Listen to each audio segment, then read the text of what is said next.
heard the check of the reproach, the check of my reproach, and my spirit of understanding causing me to answer. Knowest thou not this of old, since man was placed upon the earth, that the triumphing of the wicked is short, and the joy of a hypocrite for about a moment? Okay, and the proof that we're gonna live for a long eternity is proof of that. The joy of a hypocrite is for a moment, man. Right? Because they make a tumult, man. They're taking crafty counsel against the anointed of the Most High. Okay, the Most High is pissed off at the fact that they've taken crafty counsel against His anointed. And hey, the Most High is gonna have it to where they're gonna be in all kind of hardcore captivity, man. And they're gonna serve that for 1,000-year period, and then we're gonna bind them and we're gonna burn them, man. Okay, we're gonna forget about Esau. All right. It says, though His excellency mount up unto the heavens, and His head reach unto the cloud, yet shall perish forever like His own done. Okay, and He shall fly away as a vision of the night, and He shall not be found. Yea, the eye also which has seen Him shall see Him no more. All right, his children shall seek to please the poor. All right, and they shall restore their goods. Okay, let me get the point I wanted here, man. Right, so this is the 22nd verse, and it says, in the fullness of His sufficiency shall He be in straits, and every hand of the wicked shall be upon Him. Right, because you got these heathen nations, okay, that are going to rise up against Esau, man. Okay, they're going to rise up against Babylon and destroy Babylon, man. Okay, they're gonna be partaking in the destruction of Babylon, also with Russia involved in them, because they're gonna see the nakedness, and I'm gonna get that next, which is in the book of Isaiah, the 47th chapter. Okay, I'm gonna get that scripture next. They're gonna see by way of the internet, man. You know, where you can't really cover up anything anymore, because astute thinkers can come together on a platform that they could build up upon ideas, of which some of those astute thinkers are the men here at GMS, man. See, if something looks fishy, we're gonna speak about it, man. Like, you couldn't do that in the past. You couldn't do in the past. You could do a 9/11 style terrorist attack and blame it on Islam, man. Okay, you could do that in the past, but now you do say, hey, they did all kind of false flags and so on and so forth to pass up certain legislation, and you had it to where all kind of individuals upon the so-called alternative media news were coming up against certain things, man. Say, oh no, this looks fishy, that looks fishy, and you have another person do a video and pick out certain things that they saw, and in the course of a day, the thing could have 100,000 views, 1 million views, 2 million views, or whatever, right? So that's the nakedness as we're gonna see within the book of Isaiah, the 47th chapter, okay, of Esau being shown. But the point I wanted to get out here within the book of Job, the 20th chapter, on the 22nd verse, is this: in the fullness of His sufficiency shall He be in straits, and every hand of the wicked shall be upon Him. So all of them heathen nations are gonna have their hand upon Him. So let's go now to Isaiah 47.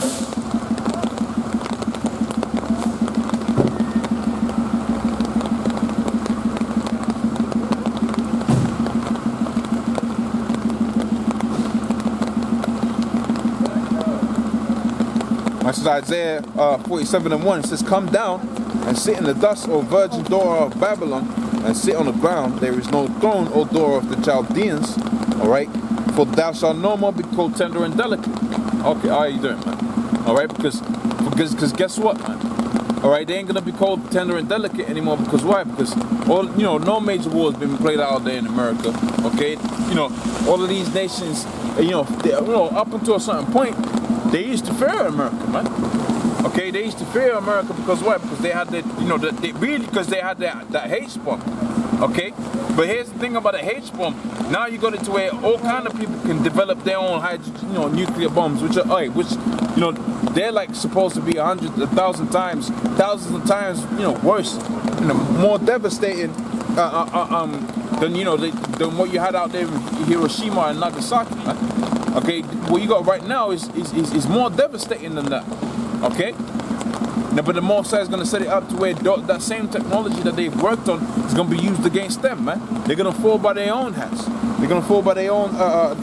They're going to fall by the works of their own hands, so to speak.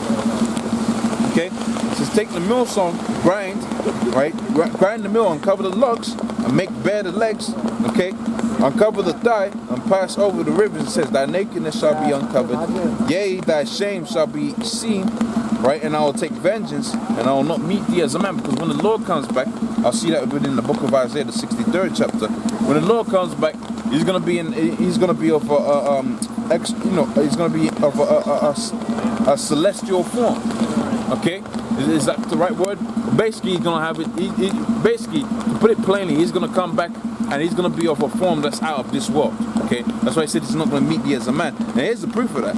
It's the book of Isaiah, the 63rd chapter, in the first verse. It says, who is this that cometh from Edom, dyed garments from Bozrah, that is glorious, this that is glorious in his apparel, traveling in the greatness of his strength. And this is what the Lord said, I that speak in righteousness, mighty to save. And right, and Isaiah said, wherefore art thou red in thine apparel, and thy garments like him that treadeth the winepress. Alright, so when he saw the Most High, his green garment that he's been, ever been known to wear, man, it was as though it was been pressing the grapes, because he had been pressing the grapes to them, them Edomites, man. He was, crashing Edomite, skulls and all of that, man. Alright, yeah, you're gonna be graphic sometimes, man.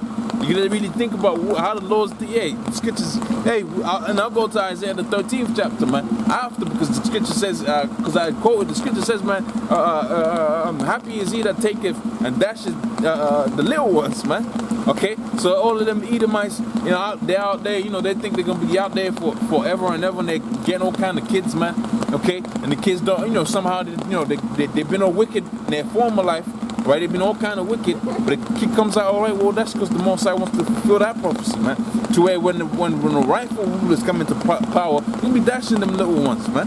Okay, as horrific as it might sound. All right, that's why the book of Ezekiel, the 9th chapter, and the 4th verse says, "Set a mark upon the men that sigh and cry for all the abominations that be done in the midst thereof." All right, but also goes on to say, pretty much anyone who doesn't listen, all right, anyone who doesn't listen to that warning.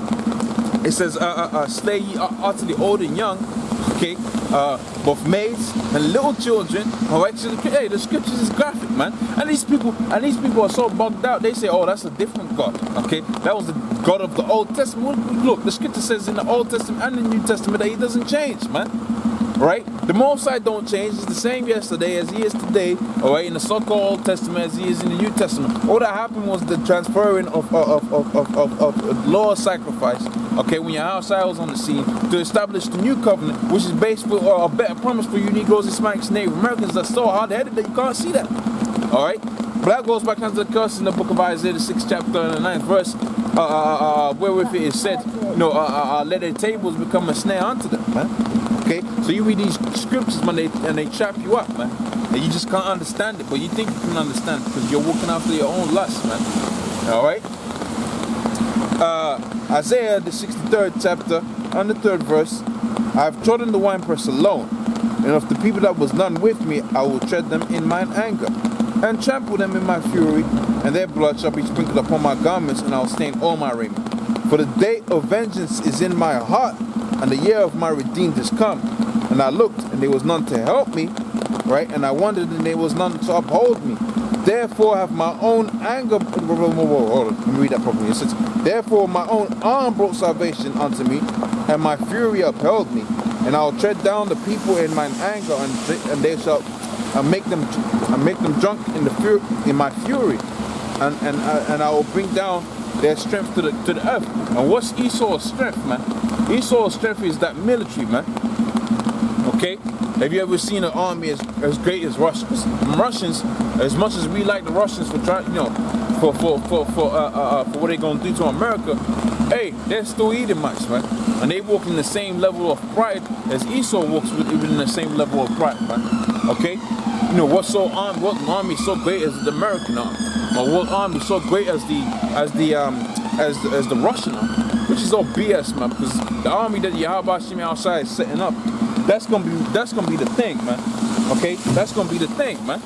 That's gonna be the army, man. That's gonna be to be feared and revered, man. That's what the Most High is, dealing with, man. Okay, where you ain't got nothing on the army that the Most High is gonna create, man. Okay, the Most High is creating, the Most High is raising up. You ain't got nothing on that, man. Okay. That's why the scripture says, look, the Most High is going to trample down His strength. He's going to bring their strength down to the ground. Their military strength is just gonna be, hey, that army, man, it's gonna be it's gonna be food for the fowls. It's spoken about within the book of Isaiah, the 63rd chapter. Okay, so let's go back onto Isaiah 47 and 1 and 2. It says, take the millstone, grind the locks, uncover the legs and make bare the thighs, uncover the thigh and pass over the rivers. Thy nakedness shall be uncovered, yea, thy shame shall be seen, and I will not meet thee as a man, for our Redeemer, the Lord of hosts, is his name, and the Holy One of Israel. Okay, so sit down in silence and get thee into the darkness, or door of the Chaldeans, for thou shalt no more be called the Lady of Kingdoms, man. And why is she called the Lady of Kingdoms? When you get to the book of Revelations, are you boys alright? Where you from, man? What country you from? Huh? Italy. Oh, you could be an Israelite, man. You know, that dude could be an Israelite. You had Jake out there in Italy, man. Okay? By way of the Moors. Them Moors were getting it in, man. Okay, because that's what Jake does, man. Hey, you talking about partying and all that. They were partying because Esau wasn't in power, man. Now you're partying when fucking your arch enemy is in rulership. What kind of nut, man? I gotta do a video on that topic alone, man, because that's nonsensical. Here it is, okay. Superman, okay, has been he's got the kryptonite around his neck, okay. All right. Here it is. Superman's got the kryptonite around his neck. Okay, he has no power, so you can understand, but he ain't dead, all right? And Lex Luthor lets him live a more or less, you know, normal lifestyle, but he's still Superman. You think Superman's gonna be part? Oh, hey, what's up, man? You alright? You okay? Yeah. Oh, you went to yeah. How you getting on, man? You alright? Well, you bring this is far from home, man. No, I live in there. You from here? You studied there. Oh, you good? You around the car. Oh yeah? Oh yeah, well, Dave, this is my thing, man. You know, this is what I do, man. You know? Alright, man. Oh, cool, man. I'll catch you later, man. Alright, man. So I was saying, right here it is, you got it to where Superman's got all of his power taken from him. Okay, he's got the kryptonite around his neck. Okay, he's completely powerless. But Lex Luthor, right now Lex Luthor runs the whole world, right? Okay, Lex Luthor runs the whole world, right? And but Superman can live somewhat of a normal lifestyle.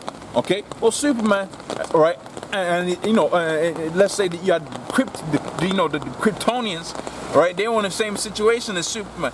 Well, they ain't gonna be sitting down there thinking about, you know, let's have a party, you know, blowing shofars and all of that. They're gonna be thinking, look, how we gonna get this kryptonite off our necks, okay, and get our powers back, all right, and take down Lex Luthor? Well, that's exactly what's happened to the Negroes, Hispanics, Native Americans, man. Your kryptonite, which, you know, ISUPK will have you believe that's the white women. That's incorrect, man. Your kryptonite is you not following the laws, statutes, commandments of the Most High. But now it's the spirit Yahweh Shimi Al-Shai you have to conduct to, you have to adhere to, because there's only so much in terms of the law that you can do on this side. But hey, if you're out there teaching that things like you're teaching that the RFID chip is not the mark of the beast because you're not spiritually discerned, well, that's part of the spirit Yahweh Shimi Al-Shai, man. That's your kryptonite, man. And here it is, you're in a decrepit state. No pun intended, but here it is, you're in a decrepit state. All right, and you're partying, man. Here it is, you got Lex Luthor out there in power, okay? And you're partying out. That don't make no sense on what planet whatsoever, but it does make sense for you Negroes, Hispanics, Native Americans, because the Lord said you are a peculiar people, man. Because that's a peculiar thing to do, man. You've been taken down from the highest stature of living. Because, hey, when Jake was in power, right? When Jake was in power, man, under, you know, the Tudors. You see Esau. Esau's in power right now. You know, he just got the suits. Okay, he put the suits on. Okay, all right? And he conducts his business in a certain style, right? But when Jake was in power, and this goes to prove to you that them Tudors and them dudes living out there in the 1400s out there with Jakes, look how they live, man. Okay, dude was wearing, you know, all kind of royal apparel with the long gowns and all of that, man. Because they were Israelites, bro. They were Israelites, man. And they've been taken down from that royal standpoint, replaced with a dude that they even know how to dress royally, man. A dude doesn't even know how to dress royally, and the Most High's got it to where that dude now has got these Negroes, Hispanics, Native Americans pacified. Why? Because, hey, and the Negroes, Hispanics, Native Americans are happy with that. That because you're a peculiar people, man. This is truly a strange nation, man. It's truly a strange nation because if you did the same thing as Esau did to us, and then we set up a kingdom, now we're wearing suits, we're wearing the suits off or whatever, man. Esau's gonna be thinking, man, this is the people that done did this, man. I had them in subjection, man. And they'll try to conjure up a way of getting back into power, man. But see, now the only way we're gonna get back into power is by way of Yahweh Hashem outside. That's why the scripture says that the Lord wasn't gonna send any man to buy us, because what? Because the only person that was gonna buy us, in other words, redeem us, was his son, Yahweh Shai. That's what we was reading in the book of Isaiah, the 63rd chapter. Okay, the scripture says he's not gonna meet us as a man. Alright, because the Lord wasn't going to send a man to save us. He was going to send an angelic form, a spiritual being, okay, right, to redeem us from this captivity that we're in right now, man. Lest we raise up arms against Esau and all of that and be completely destroyed as a whole nation, man. Because if you had some kind of militant, like, what's this dude, man, Marcus Garvey or something like that, and he wants to set up armies like Pelagos going out there at the gun range and practicing shots and all of that, man. Don't you know Esau don't even have to stand up from off his comfortability to destroy you Negroes, Hispanics, neighbors. That's the kind of weaponry Esau's got, man. He could be out there in in his suit, okay, on a completely different continent, in some office somewhere. Oh, look at this polite guy. He calls himself polite, okay? And they just press the button, you be destroyed. Hey, Esau could send his drones out there to destroy you, man. Okay, you could say like what's this film now? Terminator. Well, Esau can terminate Jake, man. Okay. He can send them Terminators out there, them drones, okay, they be sending out there in the Middle Eastern countries and destroying people. Man, well, Esau can do that right now, man, because he's got that technology, okay. That goes to show you that we're gonna need something that's greater than we perceive to get this, you know, for this man to be taken out of power. And that's why I read the book of Isaiah, the 3rd chapter, because Yahweh Shai, he's gonna be just a man, okay. He's gonna be just the power, man. He's gonna be a just power too, okay. All right, so Isaiah 47:6, it says, "And I was wroth with my people, and I polluted my inheritance, and I given them into thy hand, that thou didst show them no mercy. And upon the ancients thou has laid a yoke very heavily." And that's what Esau did, man. He had, look, man, Esau. We talking about, and I'm quoting certain scriptures within the book of within the scriptures, right? I'm quoting certain things within the scriptures, right? Of the mercilessness, right? The mercilessness that Yahweh Shai is going to have it to where the mental law is going to impart upon the wicked, right? And you got certain individuals out there that are going to feel butthurt about that because they're they're bitches, all right? They ain't got the juice, all right? Right? They're physically strong, but they ain't spiritually strong. Okay, so 16 minutes or so. Salakia, bear with me.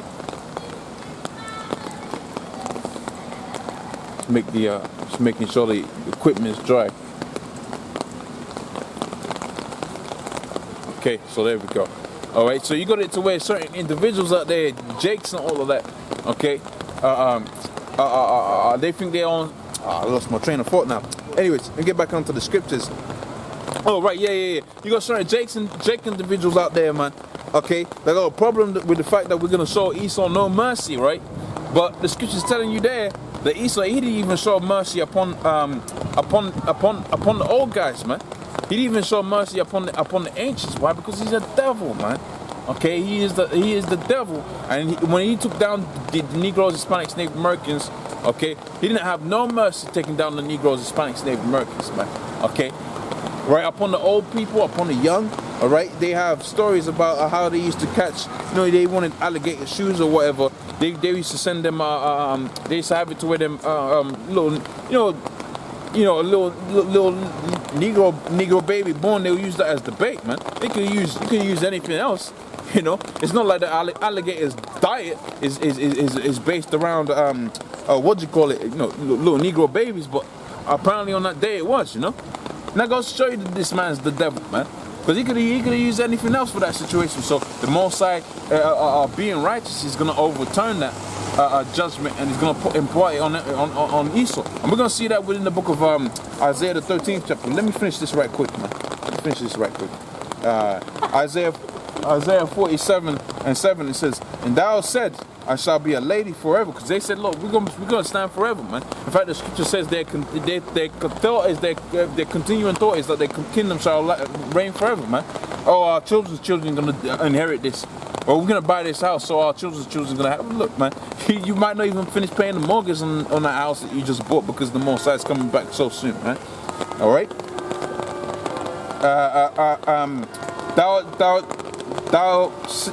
Thou saidest, I shall be a lady forever, so that thou didst not lay these things to heart, neither didst thou remember the latter end of it. Okay. Therefore, hear now this: thou art given to pleasures, and that's what America is all about, man. It's all about pleasures, man. Okay. It's all about pleasures, man. How you gonna please yourself? What you gonna do for yourself? Okay. That's what it's all about. But so the Most High said this, man. Therefore, hear this now: thou art given to pleasures, thou dwellest carelessly. All right, because they dealt with these different nations carelessly, man. All right, they thought, look, Iran ain't gonna rise up if we go up in there and take all the resources. Hey, Russia ain't gonna rise up if we do this, that, and the third. They do it carelessly, man. It says, and then said it's in their heart, I am, and none else. Oh, we got the greatest army. No other army can beat us. Okay, America's the best. Okay, all right, and none beside me. I shall not sit down as a widow, neither shall I see loss of children. We're going to see that in the book of Isaiah, the 13th chapter too. But those two things shall come to thee in a moment. Okay, and why does it say a moment? Because when you go to the book of Revelation, the 18th chapter, judgment on America is going to come in 1 hour, man. All right. The loss of children, widowhood, okay, and widowhood, and they shall come upon thee, right, in their perfection. What does it say in their perfection, man? All right. When you have a perfection of judgment upon a people, man, that's all I can say, man. That is something, man. I'm gonna read that again.